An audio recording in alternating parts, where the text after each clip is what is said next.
Bismillahirrahmanirrahim. Assalamualaikum warahmatullahi wabarakatuh. Innal hamdalillah nahmaduhu wa nasta'inuhu wa nastaghfiruh wa na'udzu billahi min shururi anfusina wa min sayyiati a'malina. May yahdihillahu fala mudilla lahu wa may yudlil fala hadiya lahu. Asyhadu an la ilaha illallah wahdahu la syarika lahu wa asyhadu anna Muhammadan abduhu wa rasuluh. Sallallahu wasallama wa baraka alaihi wa ala alihi wa sahbihi wa man ihtada bihadihi wa qatafa atharahu ila yaumiddin, amma ba'd.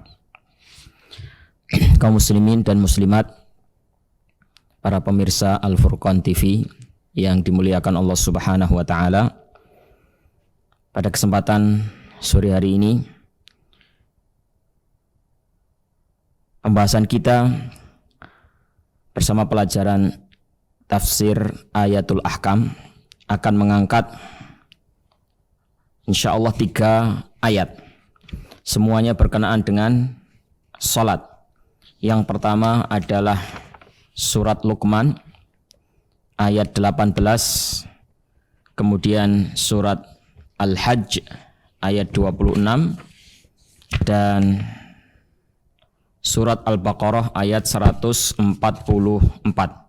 Insyaallah 3 ayat ini. Baik. Yang pertama surat Luqman ayat 18, di mana Allah Subhanahu wa taala berfirman, "Wala tusa'ir khaddaka lin-nasi wala tamshi fil ardi maraha. Innallaha la yuhibbu kulla mukhtalin fakhur." Dan jangan memalingkan wajahmu dari manusia, dan jangan pula berjalan di permukaan bumi dengan kesombongan. Sesungguhnya Allah Subhanahu wa taala tidaklah menyukai setiap orang yang sombong lagi membanggakan dirinya. Surat Luqman ayat 18. Apa makna ijmali? Makna secara umum dari ayat yang kita baca ini kurang lebih demikian. Dituturkan oleh Syekh Muhammad bin Shalih Al-Utsaimin rahimahullah taala, akhbarallahu taala qabla hadhil ayah annahu ata Luqman al-hikmah fa awsa ibnahu biwasaya nafi'ah. Jadi sebelum ayat ini Allah Subhanahu wa taala telah mengabarkan bahwasannya Dia memberikan nikmat, memberikan hikmah kepada hambanya yang bernama Luqman. Kemudian Luqman tadi, Luqman al-Hakim, Luqman yang banyak diberikan hikmah oleh Allah Subhanahu wa taala, berwasiat kepada putranya dengan wasiat-wasiat yang sangat mendalam, wasiat-wasiat yang sangat bermanfaat. Wa kana min jumlati ma awsahu bihi ma dzakarahu Allah fi hadhil ayah. Di antara wasiat yang disampaikan oleh Luqman kepada putranya adalah ayat yang kita baca tadi. Annahu naha ibnahu an yusair khaddahu linnas. Yaitu dia Luqman melarang anaknya, mewanti-wanti anaknya supaya jangan sampai memalingkan wajah dari manusia. Ayyumiluhu anin nadhar ilaihim taraffu'an anhum wahtiqaran lahum. Jangan sampai memalingkan wajah dari manusia ya, karena merasa tinggi, merasa besar dan menganggap manusia yang lain rendah, kerdil. Nahahu kadzalika an yamshi 'alal ardi misyatal marahi bataran wa ta'adzuman. Luqman juga menasihati anaknya, berpesan kepada anaknya supaya anaknya ini jangan sampai berjalan di muka bumi dalam keadaan sombong, congkak, membanggakan diri, merasa dirinya tinggi, besar. Fa inna dzalika minal khuyala. Karena itu semuanya adalah termasuk bagian dari sifat takabbur, membanggakan diri, sifat sombong. Wallahu la yuhibbu kulla mukhtalin fakhur. Sementara Allah Subhanahu wa taala tidak menyukai orang-orang yang merasa dirinya baik, merasa dirinya tinggi, mukhtal, merasa dirinya lebih dari orang yang lain. Sombong, fakhur, membanggakan dirinya, memuji dirinya, menganggap dirinya baik. Allah tidak menyukai setiap orang yang memiliki sifat seperti itu. Itulah nasihat Luqman kepada putranya. Baik, apa yang bisa diambil dari ayat ini? Dan apa kaitannya dengan sholat? Ya, karena sekali lagi kita membahas ayat-ayat sholat. Apa hubungan surat Luqman tadi dengan sholat? Dijelaskan oleh Syekh Muhammad bin Shalih Al-Utsaimin. Beberapa faidah dari ayat tadi adalah yang pertama wujubut tawadhu lil haqqi walil khalqi. Wajibnya seorang itu tawadhu. Ya. Tawadhu kepada Allah Subhanahu wa taala dan tawadhu kepada makhluk. Ya. Tahrimul khuyala wal fakhr. Yang kedua adalah haramnya sifat sombong. Lagi membanggakan diri. Wa yashmalu dzalikal khuyala fil libas. Dan itu mencakup sombong dalam hal berpakaian. Nah, ini yang ingin disoroti oleh Syekh Muhammad bin Shalih Al-Utsaimin rahimahullah taala, sombong dalam hal berpakaian. Karena sekarang kita bicara tentang sholat, dan di antara syarat sahnya sholat sebagaimana yang dibahas kemarin adalah menutup aurat atau menutup anggota badan yang wajib ditutup. Ya. Dan ini hendaknya masalah menutup aurat ini seseorang berada dalam posisi tengah-tengah, artinya dia tidak kurang dan juga dia tidak berlebih-lebihan. Ya, tidak berlebih-lebihan. Sombong, congkak, membanggakan diri dalam hal berpakaian ini adalah termasuk bagian yang terlarang. Tapi kita perlu perhatikan bahwasannya dalam ayat kemarin Allah berfirman, "Khuzu zinatakum inda kulli masjid." Ambillah wahai Bani Adam, ambillah perhiasan kalian, yaitu pakaian kalian. Setiap kalian melakukan sholat. Setiap kalian melakukan sholat. Dan juga ayat yang kita bahas kemarin, "Qul man harrama zinatallahi allati akhraja li'ibadihi wat-thayyibati minar rizq." Katakan siapa yang berani mengharamkan perhiasan dari Allah Subhanahu wa taala dan rizki-rizki yang baik. Qul hiya lil ladzina amanu fil hayatid dunya khalisatan yaumal qiyamah. Katakanlah bahwasannya semuanya itu adalah diperuntukkan oleh Allah Subhanahu wa taala kepada hamba-hambanya yang beriman. Di kehidupan dunia ini ya, tanpa ada azab pada hari kiamat nanti atas nikmat-nikmat tadi. Nah, jadi kita dibolehkan ya menggunakan nikmat-nikmat Allah Subhanahu wa taala, rizki-rizki yang baik dari Allah Subhanahu wa taala memang itu disediakan untuk kita. Nah, tapi dalam ayat ini kita harus ingat nasihat Luqman kepada putranya, "Innallaha la yuhibbu kulla mukhtalin fakhur." Allah tidak menyukai orang yang berbangga diri, orang yang sombong. Maka hendaknya dalam urusan kita semuanya, dalam semua urusan makanan, urusan minuman, urusan berpakaian, kita ini tidak sombong, tidak membanggakan diri, sederhana. Ya, demikian wallahu a'lam. Berikutnya yang ketiga, tahrimut tabakhtur fil masyi marhan. Ya, diharamkannya juga seorang itu berjalan dengan penuh kesombongan, dengan penuh kecongkakan di muka bumi. Wa itsbatu al-mahabbah min Allah Ta'ala wa hiya sifatun min sifatil fi'liyah. Dan juga faedah terakhir, ayat ini menunjukkan bahwasanya Allah Subhanahu wa taala itu memiliki sifat mahabbah, sifat cinta. Di antara sifat Allah Subhanahu wa taala yang kita imani adalah sifat mahabbah, sifat cinta. Ya. Karena di dalam ayat ini Allah berfirman, "Innallaha la yuhibbu." Allah tidak mencintai ya kulla mukhtalin fakhur, orang-orang yang membanggakan diri lagi sombong. Dalam ayat lain disebutkan banyak sekali, "Innallaha yuhibbul muttaqin, innallaha yuhibbul muhsinin." Allah mencintai orang-orang yang bertakwa, Allah mencintai orang-orang yang berbuat baik. Innallaha yuhibbut tawwabina wa yuhibbul mutatahhirin. Allah mencintai orang-orang yang bertaubat dan mensucikan diri. Berarti sifat mahabbah, sifat cinta ini ada pada Allah Subhanahu wa taala. Allah kabarkan itu, maka kita sebagai orang yang aslinya tidak tahu tentang Allah Subhanahu wa taala, ketika diberitahu, ya kita mengimani. Baik, berikutnya surat Al-Hajj ayat 26. Di mana Allah berfirman, wa id bawwa'na li Ibrahim makanal baiti alla tusyrik bi syai'a wa tahhir baiti lit-taifina wal qa'imina war-ruk'is sujud. Ingatlah ketika kami Allah menjadikan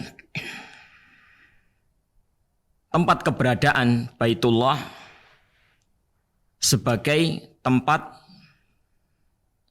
yang mapan bagi Ibrahim. Sambil serta berkata kepadanya, janganlah engkau menyekutukan aku dengan sesuatu apapun. Dan sucikanlah rumahku untuk orang-orang yang bertawaf, orang-orang yang qiyam, melakukan sholat, warruk'is sujud, dan orang-orang yang ruku' serta sujud. Wa id bawwa'na li Ibrahima makanal baiti.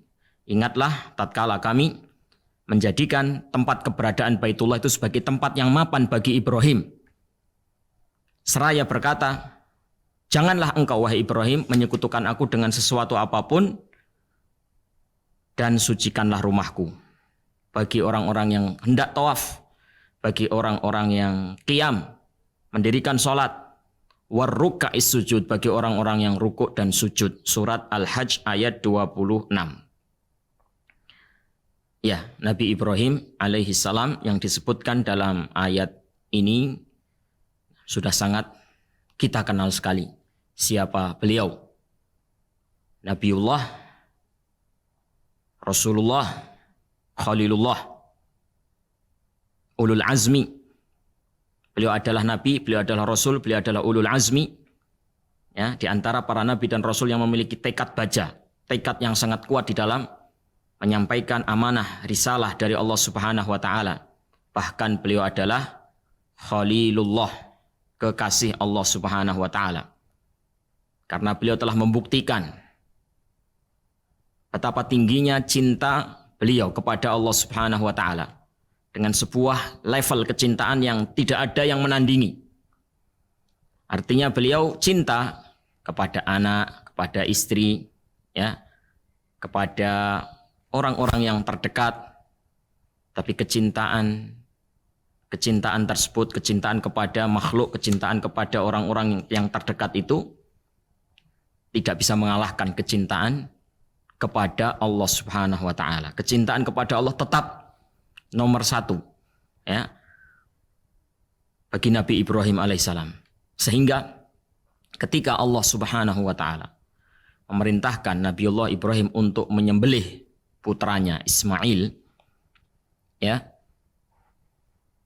beliau berangkat menunaikan perintah tersebut. Siapa Nabiullah Ismail? Putra kesayangannya, putra yang sudah lama-lama ditunggu, nah, dan ditinggal lama. Putra yang sudah ditinggal lama, begitu pulang sangat rindu sekali, sangat kangen sekali. Allah perintahkan untuk menyembelihnya. Ini kalau orang tidak cinta kepada Allah, kecintaannya tidak pada level yang paling tinggi, maka dia tidak akan bisa melakukan perintah itu. Dia masih berat kepada anaknya, lebih mementingkan anaknya. Tapi ternyata Nabiullah Ibrahim alaihi salam membuktikan bahwasannya cintanya kepada Allah lebih tinggi daripada cintanya kepada selain Allah Subhanahu wa taala, termasuk cintanya kepada putranya Ismail. Benar, beliau adalah sangat cinta kepada putranya Ismail, tapi ternyata kecintaan kepada Allah lebih tinggi. Karena sifat inilah beliau menjadi Khalilullah, Khalilur Rahman, kekasih Allah, khullah itu adalah level cinta yang paling tinggi. Khalil, kekasih dengan derajat cinta yang sangat tinggi. Kekasih Allah Subhanahu wa taala, kecintaan yang sangat tinggi. Sebagaimana beliau telah mencintai Allah dengan level kecintaan yang sangat tinggi, maka beliau mendapatkan kecintaan dari Allah Subhanahu wa taala sehingga beliau dikenal dengan Khalilullah. Itulah Nabi Ibrahim alaihissalam yang sedang dibicarakan di dalam ayat ini. Ingatlah tatkala kami menjadikan tempat keberadaan Baitullah sebagai tempat yang mapan, ya, yang nyaman, yang bisa dihuni dengan nyaman, dengan tenang untuk Ibrahim alaihissalam. Ya, sebab tempat keberadaan Baitullah yaitu di Arab, di Jazirah Arab, tepatnya di kota Makkah, pada waktu itu adalah tempat yang tandus, tempat yang gersang, tempat yang tidak ada air, tidak ada tumbuhan. Rabbana inni askantu min dzurriyyati biwadin ghairi dzi zar'in inda baitikal muharram. Ya Allah, aku tempatkan anak dan istriku di sebuah lembah yang tidak ada tumbuhan di sisi rumahmu yang mulia. Ya. Jadi awalnya seperti itu. Tempat yang sangat tandus, tidak bisa dihuni dengan baik, dengan nyaman. Kemudian Allah Subhanahu wa taala menjadikan tempat itu tempat yang nyaman, tempat yang enak, tempat yang bisa dihuni. Itulah maksud daripada wa'id bawwa'na li Ibrahim makanal bait. Ingatlah tatkala kami menjadikan tempat keberadaan Baitullah sebagai tempat yang nyaman, bisa dihuni dengan tenang oleh Ibrahim. Ya. Baik. Wa'id bawwa'na yunawwihu Allahu Ta'ala bima an'ama bihi ala Ibrahim khalilihi alaihi salatu wassalam haitsu hayya'a lahu makanal bait liyattakhidahu maskanan wa maqarran li ibadatihi wahdahu. Allah Subhanahu wa taala menyebutkan karunia-Nya, nikmat-Nya kepada Ibrahim. Ya, dalam ayat ini Allah menyebutkan karunia-Nya yang Allah limpahkan kepada Nabiullah Ibrahim, kekasihnya, di mana Allah Subhanahu wa taala telah menjadikan Makkah, keberadaan Baitullah itu sebagai tempat yang nyaman, tempat yang mapan bagi Ibrahim untuk bisa beribadah kepada Allah Subhanahu wa taala saja. Nah, seraya Allah Subhanahu wa taala berfirman, "Alla tusyrik bi syai'a." Jangan engkau menyekutukan aku dengan sesuatu apapun. Allah Subhanahu wa taala menempatkan Ibrahim di tempat yang sekarang ini dihuni oleh banyak manusia, ya, Makkah Al-Mukarramah, ya, itu dengan mengambil sebuah perjanjian dari Nabiullah Ibrahim, yaitu isinya apa? Allah tusyrik bihi syai'a. Janganlah kamu menyekutukan aku dengan sesuatu apapun. Yaitu hendaknya Nabiullah Ibrahim mengikhlaskan agama untuk Allah saja dan meninggalkan kesyirikan-kesyirikan. Wa amarahullahu ta'ala an yutahhir hadal bait. Kemudian Allah juga memerintahkan Nabiullah Ibrahim untuk membersihkan rumah tersebut, Baitullah tersebut. Untuk siapa? Dibersihkan untuk apa? Likulli man ta'abbadallaha ta'ala fihi. Ya. Supaya tempat itu nyaman, bersih, ya, bisa digunakan untuk beribadah oleh siapa saja. Sawaun kanat tilkal ibadah mimman takhtassu bil Masjidil Haram, baik itu ibadah yang khusus dilakukan hanya di Masjidil Haram, yaitu tawaf, au mimma takunu fihi wa fi ghairihi kal i'tikaf was shalah wa ghairihi minal ibadat, seperti atau ibadah-ibadah yang umum bisa dikerjakan di masjid yang lain juga, seperti i'tikaf, salat, ruku', sujud. Ya. Jadi demikianlah.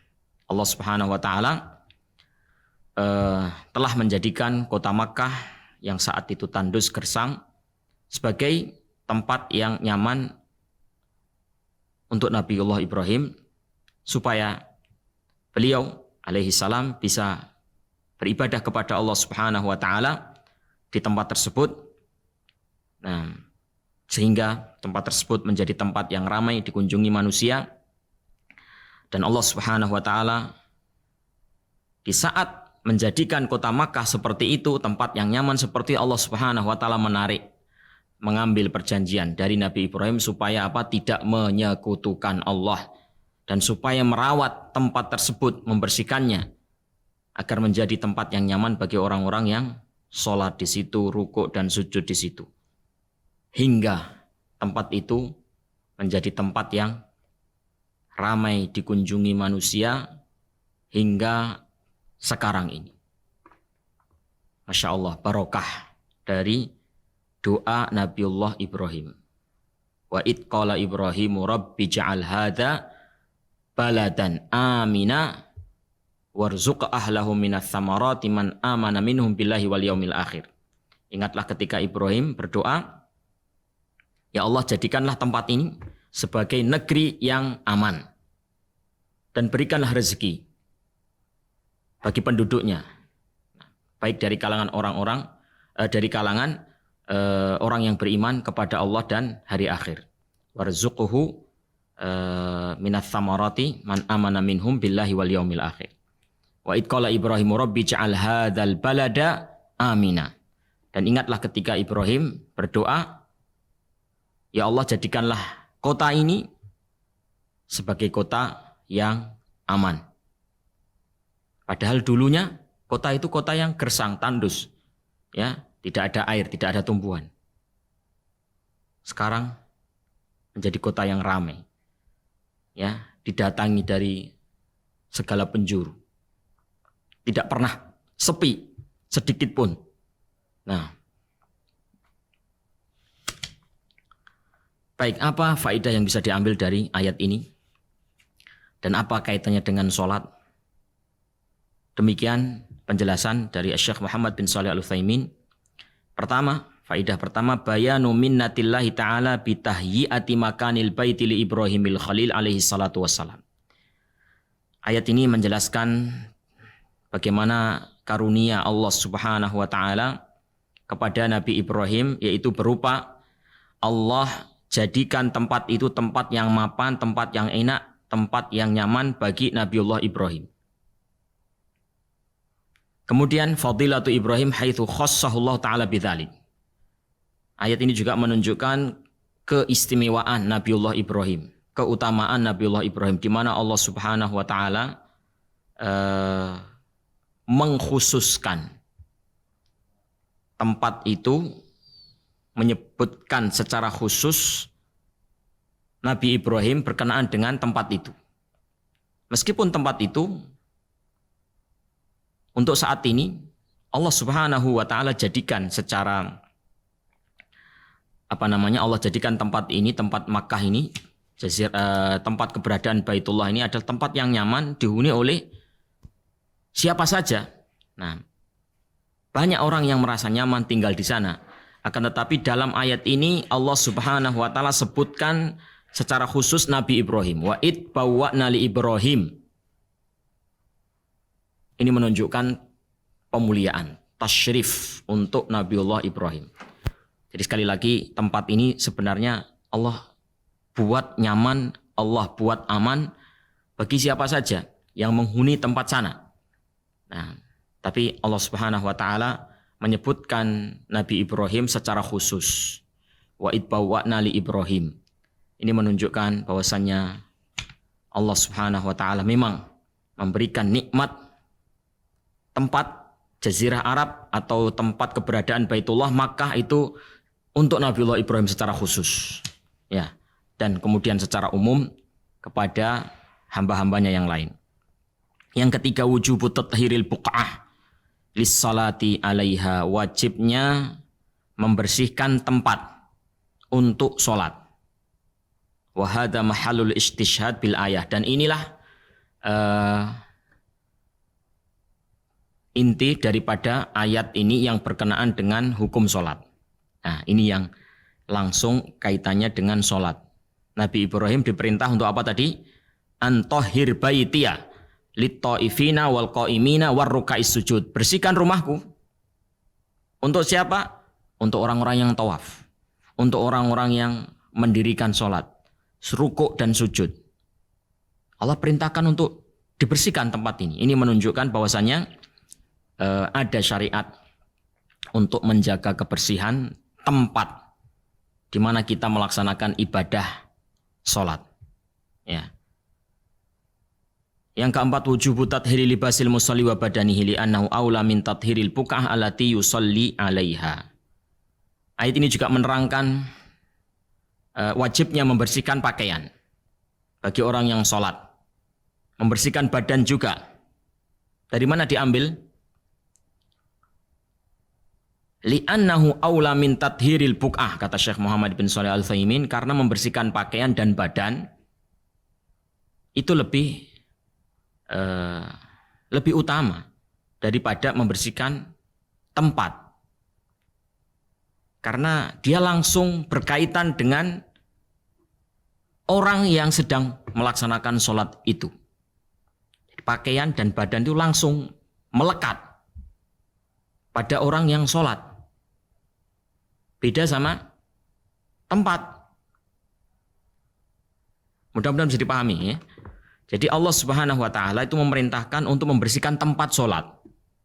Nah, kalau tempat saja diperintahkan untuk disucikan, dibersihkan, apalagi sesuatu yang lebih erat hubungannya dengan orang yang sholat itu, yaitu badan dia dan pakaian dia.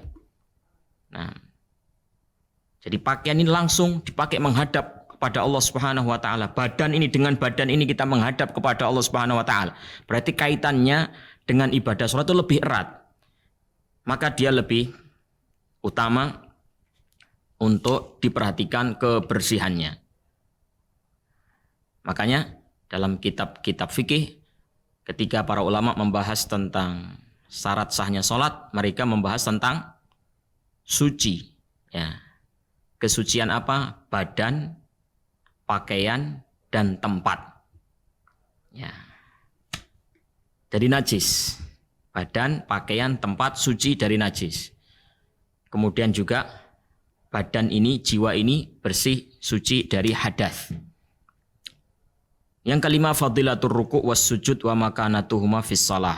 Ya, keutamaan rukuk dan sujud dan keistimewaan kedudukan dua gerakan itu di dalam sholat. Karena Allah Subhanahu wa taala menyebutkan secara khusus, ya. Jadi sholat itu ibadah yang terdiri dari beberapa gerakan. Ada qiyamnya, ya, ada qiyam, berdiri, ada rukuk, ada sujud, ada i'tidal, ada duduk di antara dua sujud.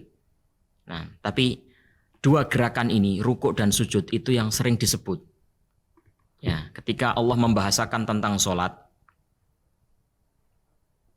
yang sering disebut oleh Allah itu adalah dua gerakan ini, rukuk dan sujud. Warka'u ma'ar raki'in. Rukuklah bersama orang-orang yang rukuk. Nah, dalam ayat ini warruka'is sujud, orang-orang yang rukuk dan orang-orang yang sujud. Wasjud waqtarib dan lain sebagainya. Ini menunjukkan bahwasanya dua gerakan ini adalah gerakan yang spesial dalam sholat, memiliki makna yang istimewa dalam sholat. Oleh karenanya hendaknya kita sangat perhatian dengan dua gerakan ini secara khusus. Kita perhatian secara umum terhadap semua gerakan sholat, khusus untuk dua gerakan tadi, rukuk dan sujud, kita memiliki perhatian, hendaknya memiliki perhatian yang lebih. Sebagaimana Allah Subhanahu wa taala menyebutkan secara khusus dalam ayat ini dan juga dalam ayat-ayat yang lain, maka hendaknya kita pun memberikan perhatian secara khusus kepada dua gerakan ini. Wallahu a'lam bishawab. Berikutnya adalah surat Al-Baqarah ayat 144. Allah Subhanahu wa taala berfirman, "Qad nara taqalluba wajhika fis sama' falanuwalliyannaka qiblatan tardaha fawalli wajhaka syatral masjidil haram wa haitsu ma kuntum fawallu wujuhakum syatrah wa innal ladzina utul kitaba la ya'lamuna annahu al-haqqu mir rabbihim wa mallahu bighafilin amma ya'malun." Sungguh kami melihat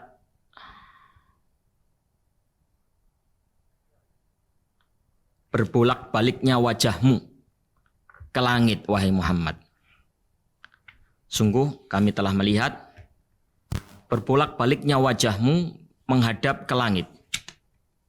Falanuwalliyannaka, dan kami sungguh akan memalingkan wajahmu kepada sebuah kiblat yang engkau senangi, yang engkau ridhoi. Fawalli wajhaka syatral masjidil haram, maka hadapkan wajahmu, palingkanlah wajahmu kepada arah masjidil haram. Wa haitsu ma kuntum, di mana saja kamu berada, di mana saja kalian berada, hadapkan atau palingkan wajahmu ke arah tersebut. Wa innal ladzina utul kitab, dan sesungguhnya orang-orang yang diberikan Alkitab, la ya'lamuna annahul haqqu mir rabbihim, mereka tahu bahwasanya menghadap ke Masjidil Haram, ke Ka'bah, itu adalah perkara yang hak dari Rabb mereka. Wa mallahu bighafilin amma ya'malun, dan Allah Subhanahu wa taala tidak lalai dari apa yang mereka kerjakan. Surat Al-Baqarah ayat 144. Makna dari ayat tersebut adalah kana Nabi sallallahu alaihi wasallam mushtaqan ila istiqbalil Ka'bata ila istiqbalil Ka'bati fis salati awwala baitin wudi'a linnas wa kana mutasyawwiqan ila nuzulil wahyi alaihi bil amri bidzalika badalan anil baitil maqdis alladzi kana yastaqbiluhu ba'dal hijrah limuddati sitata asyara syahron aw sab'ata asyara syahron. Nabi sallallahu alaihi wasallam itu sangat rindu sekali untuk menghadap Ka'bah dalam sholat. Yaitu rumah yang pertama kali diletakkan oleh Allah Subhanahu wa taala untuk manusia. Dan beliau itu sangat rindu sekali menanti-nanti turunnya wahyu yang berisi tentang pemindahan arah kiblat. Yang awalnya dari Baitul Maqdis, beliau merindukan adanya pemindahan ke Ka'bah, Masjidil Haram. Yang pada akhirnya apa yang beliau rindukan ini terwujud. Beliau menghadap ke Baitullah, ke Masjidil Haram, setelah tadinya beliau menghadap ke Baitul Maqdis. Setelah hijrah ke Yathrib atau ke Madinah, kurang lebih 16 bulan atau 17 bulan. Jadi beliau menghadap ke Baitul Maqdis selama kurang lebih 16 atau 17 bulan. Beliau menghadap ke Baitul Maqdis. Setelah hijrah setelah hijrah kurang lebih 16 bulan beliau sholat menghadap ke Baitul Maqdis. Setelah itu barulah turun firman Allah Subhanahu wa taala surat Al-Baqarah ini. Dengan ayat ini maka kiblat pun dipindahkan oleh Allah Subhanahu wa taala. Dari Baitul Maqdis Palestina ke Masjidil Haram, di Ka'bah, di Makkah.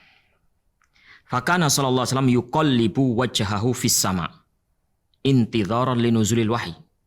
Rasulullah itu sering menengadahkan wajah beliau ke langit, menghadap ke atas. Kenapa? Menunggu wahyu. Merindukan turunnya wahyu. Ada apa di sini? ketika Rasulullah Shallallahu Alaihi Wasallam merindukan wahyu, beliau menengadahkan tangannya ke atas, menengadahkan wajah beliau ke atas. Nah, berarti wahyu itu turunnya dari bawah atau dari samping? Dari atas.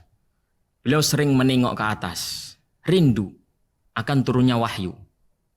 Nah, sehingga dari sini para ulama pun ya mengambil sebuah faidah keberadaan Allah Subhanahu wa taala di atas. Keberadaan Allah Subhanahu wa taala di atas. Kalau Allah Subhanahu wa taala tidak berada di atas, kalau wahyu itu tidak turun dari Allah yang berada di atas, kenapa Rasulullah sallallahu alaihi wasallam sering menengadahkan wajah beliau ke atas? Nah, kalau Allah Subhanahu wa taala ada di mana-mana, kenapa Rasulullah hanya menengadahkan ke atas? Fa anzalallahu alaihi hadil ayah wa ma ba'daha bil amri bistiqbali jihadil Ka'bah. Allah Subhanahu wa taala kemudian menurunkan ayat ini tadi dan ayat-ayat yang selanjutnya. Isinya adalah perintah untuk menghadapkan wajah ke arahnya Ka'bah. Wa an yastaqbilha nas fi ayyi makanin kanu minal barri wal bahri wal jawi mata qadaru ala dzalik. Dan Allah perintahkan kepada seluruh manusia untuk menghadap ke arah Baitullah yang ada di Masjidil Haram di mana saja mereka berada, baik di darat maupun di laut maupun di udara. Yang manakala mereka mampu untuk menghadap ke sana, Allah perintahkan supaya mereka menghadap ke arah sana. Wa akhbara subhanahu wa ta'ala anna ahlal kitab ya'lamuna anna istiqbalan Nabi sallallahu alaihi wasallam lil Ka'bati haqqun min indillah. Nah, ahlul kitab yaitu orang-orang Yahudi. Nah, dan banyak sekali saat itu di Madinah dari kalangan Bani Quraidah, Bani Nadir. Nah, Bani Quraidah, Bani Nadir, dan satu lagi Bani apa? Pokoknya adalah di sana beberapa kabilah Yahudi di Madinah. Ya, mereka tahu, mereka paham sekali. Nah, tentang Nabi kita Muhammad sallallahu alaihi wasallam. Nah, alladzina atainahumul kitaba ya'rifunahu kama ya'rifuna abna'ahum. Orang-orang yang kami berikan kepadanya Alkitab, yaitu orang-orang Yahudi itu sangat mengenal Nabi Muhammad sebagaimana mereka mengenal anak-anak mereka. Dan mereka tahu juga bahwasanya kelak nanti Muhammad itu suatu saat nanti akan menghadap dalam sholatnya ke Masjidil Haram. Jadi sebelum Nabi Muhammad pindah kiblat ke Masjidil Haram, itu orang-orang Yahudi yang ada di Madinah itu sudah tahu bahwasanya Nabi Muhammad itu kelak nanti pasti akan berpindah kiblatnya dari Baitul Maqdis ke Masjidil Haram, dan bahwasanya itu adalah hak. Nah,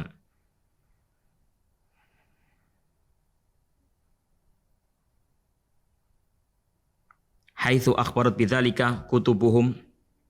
Nah, walakinnahum yunkiruna dzalika hasadan wastikbaran. Ya, mereka bisa tahu hal itu karena di kitab mereka Taurat ya sudah diberitakan.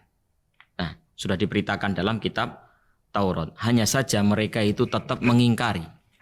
Nah, maka mereka itu sering membuli Rasulullah Shallallahu Alaihi Wasallam, mencela, mencemooh kaum muslimin. Nah, makanya di ayat Al-Baqarah yang berbicara tentang pemindahan kiblat ini ada ayat yang berbunyi sayaqulus sufaha minan nasi ma wallahum an qiblatihimul lati kanu 'alaiha. Ya, orang-orang yang sufaha, orang-orang yang lemah akalnya berkata, apa yang membuat mereka Muhammad dan pengikutnya berpindah dari kiblat yang dulu mereka menghadap kepadanya. Nah, sayaqulus sufaha minan nasi ma wallahum an qiblatihimul lati kanu 'alaiha. Mereka memunculkan opini-opini yang miring. Apa yang membuat mereka terus berubah? Nah, ini maksudnya kalimat ini bernada cemoohan. Nah, bernada cemoohan. Kenapa mereka berubah? Ya, kemarin ke Baitul Maqdis. Nah, sekarang kok ke Baitullah yang ada di Masjidil Haram. Nah, dengan nada pengingkaran. Nah, maka Allah jelaskan, wa innal ladzina utul kitab la ya'lamuna annahul haq. Kamu jangan resah wahai Muhammad, kaum mukminin, kamu jangan resah ya dengan ocehan, dengan bully ya dari orang-orang Yahudi itu. Nah, karena mereka itu sebenarnya tahu bahwasanya engkau dan pengikutmu pasti akan menghadap ke Baitullah, Masjidil Haram. Mereka tahu. Tapi memang seperti itu sikap mereka, ya, sikap ingkar. Mereka mencemooh, mencela orang-orang Islam yang menurut mereka pelin-pelan. Oh, dulu menghadap ke Baitul Maqdis kok sekarang kok berubah? Apa yang membuat mereka berubah? Nah, ini mereka mengingkari itu padahal mereka sebenarnya tahu bahwasanya memang akan ada wahyu dari Allah Subhanahu wa taala tentang pemindahan ini. Mereka tahu dari kitab mereka. Walan yakhfa amaluhum ala alimil ghaib alladhi ahata bi kulli syai'in ilma falaysa bighafilin amma ya'malun wa sayujazihim ala dzalika bima yastahiqun. Allah tidak lupa. Allah tidak ada sedikit pun yang tersembunyi dari sisi Allah Subhanahu wa taala. Kelak Allah Subhanahu wa taala akan membalas apa yang mereka lakukan. Pengingkaran mereka, cemoohan mereka, celaan mereka kepada Nabi Muhammad dan pengikutnya akan dibalas oleh Allah Subhanahu wa taala. Allah tidak pernah lupa terhadap apa yang mereka lakukan. Apa faedah dari ayat ini? Hukum dan faedah yang bisa diambil darinya. 1, itsbatu annallahu ta'ala yara. Ayat ini menerangkan kepada kita bahwasanya Allah memiliki sifat melihat. Allah memiliki sifat melihat. Qad nara taqalluba wajhika fis sama. Sungguh kami telah melihat engkau membolak-balikkan wajahmu ke langit. Yang kedua, syiddatu istiyaqin Nabi sallallahu alaihi wasallam ila istiqbalil qiblah fi shalah li anna awwalu baitin wudi'a lin-nasi wa afdaluhu. Sangat rindunya Nabi sallallahu alaihi wasallam untuk bisa menghadap Ka'bah dalam salat.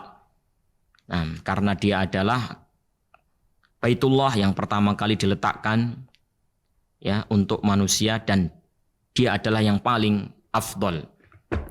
Annallaha ta'ala fis sama.